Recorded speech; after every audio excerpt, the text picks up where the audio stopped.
कांग्रेस सांसद राहुल गांधी गुरुवार सुबह दिल्ली के आनंद विहार आईएसबीटी पहुंचे और कुलियों से मिले। यहां उन्होंने कुली की लाल यूनिफॉर्म भी पहनी और बैज भी लगाया। इसके बाद उन्होंने सिर पर सामान उठाया। इस दौरान उनके साथ मौजूद कुली राहुल गांधी जिंदाबाद के नारे लगाते नजर आए। राहुल ने इसके बाद कुलियों से बातचीत की और उनकी परेशानियों के बारे में पूछा। इसे लेकर कांग्रेस ने ट्वीट भी किया कि जननायक राहुल गांधी जी आज दिल्ली की आनंद विहार रेलवे स्टेशन पर कुली साथियों से मिले। पिछले दिनों एक वीडियो वायरल हुआ था जिसमें रेलवे स्टेशन के कुली साथियों ने उनसे मिलने की इच्छा जाहिर की थी। आज राहुल जी उनके बीच पहुंचे और इत्मीनान से उनकी बात सुनी। और आपको बता दें कि राहुल गांधी ये पहली बार नहीं है, जब इससे पहले भी कई बार अलग अलग जगहों पर अलग अलग अंदाज में दिखे। 20 अप्रैल की बात करें तो वो छात्रों से मिले। 6 मई को बेंगलुरु में डिलीवरी बॉय के स्कूटर की सवारी उन्होंने की। 22 मई की बात करें अंबाला से चंडीगढ़ तक 50 किलोमीटर ट्रक की यात्रा की। 22 मई को अंबाला से चंडीगढ़ तक 50 किलोमीटर ट्रक की यात्रा की। और 27 जून की बात करें तो दिल्ली के गैरेज में मैकेनिक्स के साथ काम भी किया। 7 जुलाई को सोनीपत में किसानों के साथ धान की रोपाई उन्होंने की। इसके अलावा 1 अगस्त को आजादपुर सब्जी मंडी पहुंचकर व्यापारियों से मिले। और आज अगर बात करें 21 सितंबर की तो आईएसबीटी पहुंचकर कुली का ड्रेस पहने, बैज भी लगाया, सर पर सामान भी उठाया। और इस वक्त हमारे साथ हमारे संपादक अशोक मिश्र जुड़ गए हैं न्यूज रूम से। हम सीधे उनके पास चलेंगे इस पूरी खबर पर चर्चा के लिए। अशोक जी, लोकसभा चुनाव काफी करीब है, पार्टियां अपने अपने तरीके से इसको लेकर रणनीति बना रही है। राहुल गांधी आज आईएसबीटी पहुंचे और कुली की ड्रेस पहनी, बैज लगाया, सर पे सामान भी उठाए।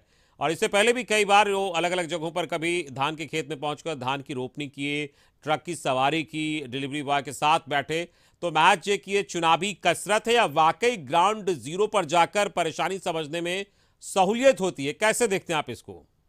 देखिए अमित, इस पर तो हम विस्तृत चर्चा बाद में करेंगे, लेकिन जहां तक कुली का सवाल है तो कुली से राहुल गांधी यानी कि गांधी परिवार का एक तरह से कहिए कि पुराना रिश्ता रहा है।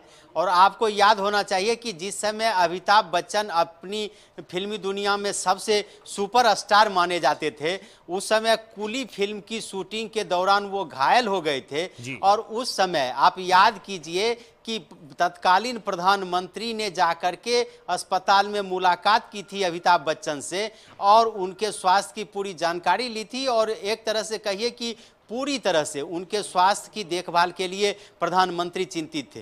तो ये वो जमाना याद कीजिए कि कुली फिल्म का रोल निभाया था अमिताभ बच्चन ने, लेकिन उसके बाद में गांधी परिवार का उससे क्या संबंध रहा है। जहां तक आज की तस्वीर की बात है तो आप अगर सही तरीके से देखिए तो राहुल गांधी के चुनावी रणनीति अपनी जगह पर है राहुल गांधी का, लेकिन एक तरह से कहिए कि राहुल गांधी ने अपने पूरे व्यक्तित्व को आम जनता के बीच में ढालने की कोशिश की है। कहा जाता था कि राजनीतिक विरोधी राहुल गांधी पर और सोनिया गांधी पर ये आरोप लगाते रहे कि वो उनको भारत के गांवों की जानकारी और आम लोगों के जानकारी उनके पास नहीं है। शायद ये था भी कि गांधी परिवार की इतनी बड़ी भूमिका राजनीति में रही है कि उस परिवार को गांव तक पहुंचने में कहीं न कहीं कठिनाई थी या वो पहुंच भी चाह करके भी नहीं पहुंच पाते।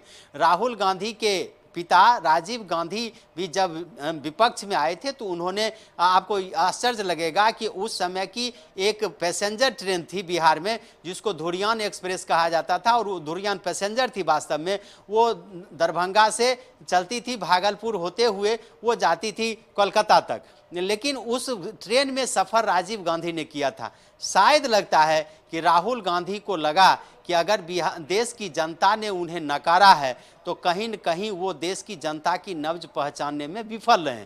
और यही वजह है कि उन्होंने भारत जोड़ो यात्रा शुरू की। उसमें आपने देखा कि किस तरह से उन्होंने समाज के सभी वर्गों से सीधा संवाद किया और उनसे उनकी कठिनाई को जाना। उसके बाद जैसा कि आपने अपने दर्शकों को दिखाया है अमित कि किस तरह से विभिन्न समयों पर राहुल गांधी कभी ट्रक चलाते हुए दिख जाते हैं, तो कभी आम जनता के बीच जाते हैं, कभी गैरेज मिस्त्री के साथ बात करते हैं, और आज उन्होंने कुली का जो रूप दिखाया है वो वास्तव में कहीं न कहीं उसमें राजनीति तो होगी ही, चूंकि राहुल गांधी राजनीतिक व्यक्ति हैं और कांग्रेस का दारोमदार अभी भी राहुल गांधी के मजबूत कंधों पर है, तो ऐसी परिस्थिति में सियासत तो होगी ही। लेकिन सियासत में भी कहा जाता है कि एक व्यक्ति का जो दो चेहरा होता है, एक दिखाने का अलग और काम करने का अलग। तो राहुल गांधी भले ही यह दिखावा करते रहे हो कि, लेकिन जिस तरह से उन्होंने कुली का ड्रेस पहना है, माथे पर उन्होंने बोझ उठाया है, तो ये अपने आप में अद्भुत है। और इससे साफ जाहिर है कि वह संदेश देना चाहते हैं कि उन्होंने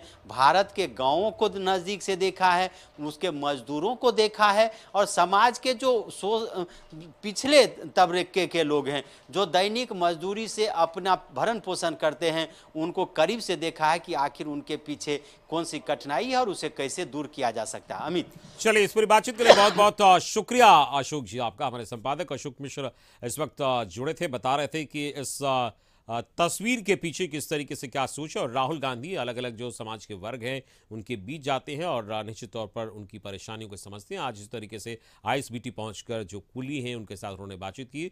इतना ही नहीं, कुली का ड्रेस पहना, बैज भी लगाया और सर पर बोझ भी उठाकर चले कुछ दूर। लेकिन जो कुली है इस दौरान उनकी समस्याओं को भी समझा, उनको दूर करने का आश्वासन भी दिया।